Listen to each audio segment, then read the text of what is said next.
Okay, so sometimes we're going to have to convert from one unit to the next. We'll start off with just converting from one metric unit to another metric unit. Actually, just converting prefixes yeah, just converting the prefix. For instance, 1.32 kilometers.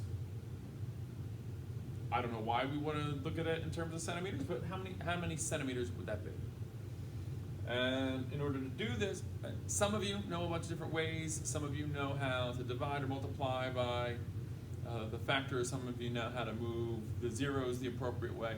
I'm going to go to the tried and true way of setting up the conversion factors, setting up the chain of fractions to get from the one measurement to the other. To do this, always start off with the given information, 1.32 kilometers. In this particular case, I am going to put that over a 1. Anything over 1 is itself. The reason I do that is because we're going to then multiply it by equivalence, conversion factors. And when we do this, the units all have to kind of daisy chain together to get from kilometers to centimeters. Well, if you work everything off of the base unit, there is not a direct way to go from kilometers or kilometers, however you want to pronounce it, to centimeters. You typically got to stop at the base unit, which would be meters in this case. So we have to ask yourself, well, if I can't go from kilometers to centimeters, if I can go from kilometers at least to meters, that's a start. Then you have to know or memorize or look up, well, how many kilometers in a meter or reverse. And we should know, you should have memorized that a kilo of anything is 1,000 of the base unit. So we have two choices. We can put 1 kilometer is 1,000 meters. It's a ratio, and this fraction represents that ratio. For every 1 kilometer is 1,000 meters. The problem with that is, if I were to use this conversion factor as a multiplier with the original information, you'll notice that when I multiply fractions, I multiply across the top, I end up with kilometers times kilometers, kilometers squared. And I keep the meters on the bottom. And you get some answer with kilometers squared over meters, which is garbage. That doesn't help us. So you have to organize the conversion factor, which is that ratio of equivalent of the units, so that 1 kilometer equaling that 1,000 meters works so that the units cancel out because you're multiplying fractions. And when you multiply fractions, things on top of fractions can cancel out things on the bottom of fractions. Right. But we're not done. We have to get to centimeters. And so we can go to the next conversion factor. Well, here we have to go from base unit to centimeters. And as I showed you previously, there's a couple ways to think about this. One way to think about this is knowing that a centimeter is 0.01 meters. And that'll work. I don't like using, I don't know why, I don't like using the decimal values of these conversion factors. For me, I like to think of just in terms of whole numbers when I can. So I use a different version of this, but it means the same thing. 1 meter has 100 centimeters. So either way you like. And we set it up in this way, so this conversion factor, the units again, that I don't want, the units cancel out. and the units that I do want end up staying, which is good. I have centimeters only left. All the other units have canceled out.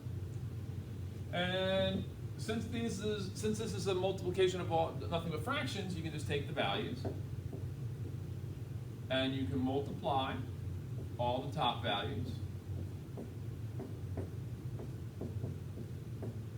and divide by all the bottom values. Well, in this case, not every case, but in this case, all the bottom values were 1, so it's just going to stay at 1. And when you do this, you end up with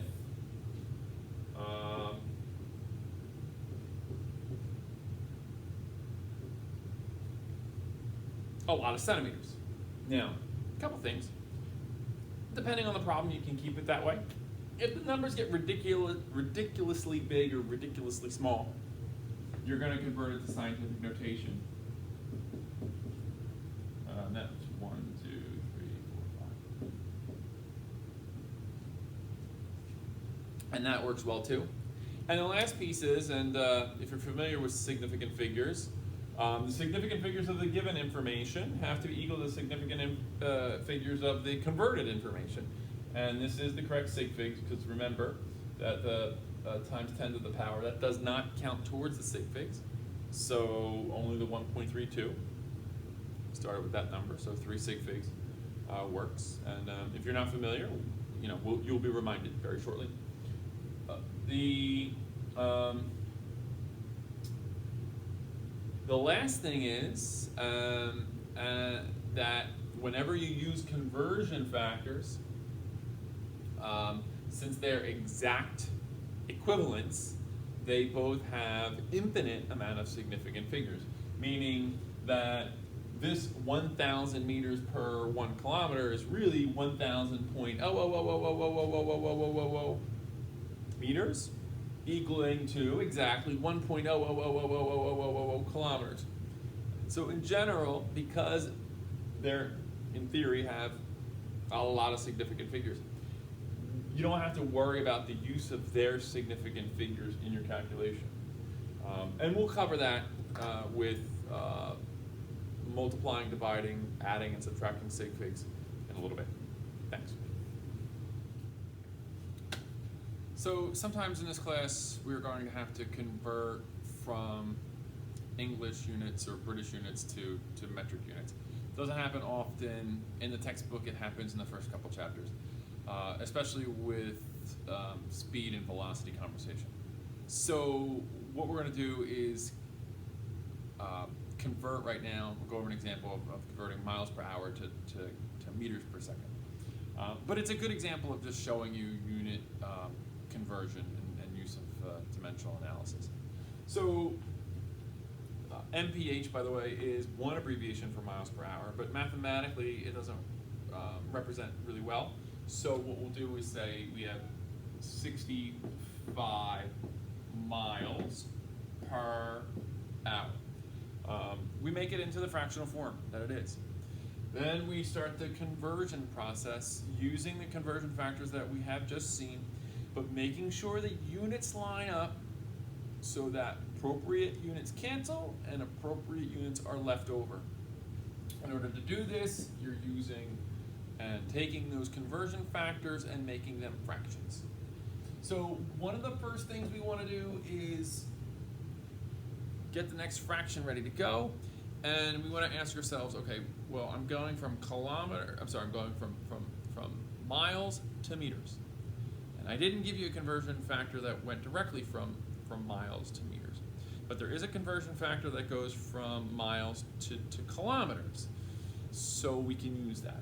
So the question is, am I going to put 1 mile is 1.6 kilometers, or am I going to put 1.6 kilometers is equal to a mile? The right response is putting the 1 mile on the bottom. If I do that, because it's multiplying fractions, top and bottoms will cancel out. That means that the equivalent of 1 mile, which is 1.6 kilometers, will go up top. Now we're not done. We still have more to do. We need to get to meters. as a distance. But we can daisy chain a bunch of these conversion factors together and keep multiplying fractions. We know, if you looked at just within metric conversions, that 1 kilometer is equal to 1,000 meters. All right, so the question is, do I put 1 kilometer in 1,000 meters, or do I put 1,000 meters in 1 kilometer? 1 kilometer, because the kilometers then cancel, and I'm left with 1,000 meters, which is what I want, because that's what my end result needs to be. Now, I still need to do with the time. I'm in hours. I need to get to seconds. Same process, and you can just continue this line of fractions. We happen to know that within 1 hour is 60 minutes. Now, we're not to seconds, but we're getting there. And if we set this up right, we know 1 hour is 60, not seconds, sorry, minutes. The hours go away. That's what we want. And then we'll squeeze this in, the last conversion. We all hopefully know that 1 minute is 60 seconds. Minutes cancel. And then we're almost there. Because this is multiplying fractions, all we have to do is literally multiply across the top. And you'll notice that the only unit left on the top is meters, which is good. Oh, sorry. You'll also notice that on the bottom, the only unit left is seconds, which is good. It matches what we're looking for. As for the numbers, you can take the top numbers, 65 times 1.6 times 1,000 times 1 and times 1. I'm not going to write those ones. We're a little sophisticated. We don't need to write those. On the bottom, we have a 1. If there's nothing there, hour, well, just like in algebra class, if there's an x there, what's in front of it? A 1. I don't have to worry about it. Don't worry about that, don't worry about that. Okay, I'll worry about these two 60s. So 60 times 60. And if you go and solve this, I believe you end up with 28.9 kilometers, no, not kilometers, sorry, meters per second. So, you can convert from British units to metric units.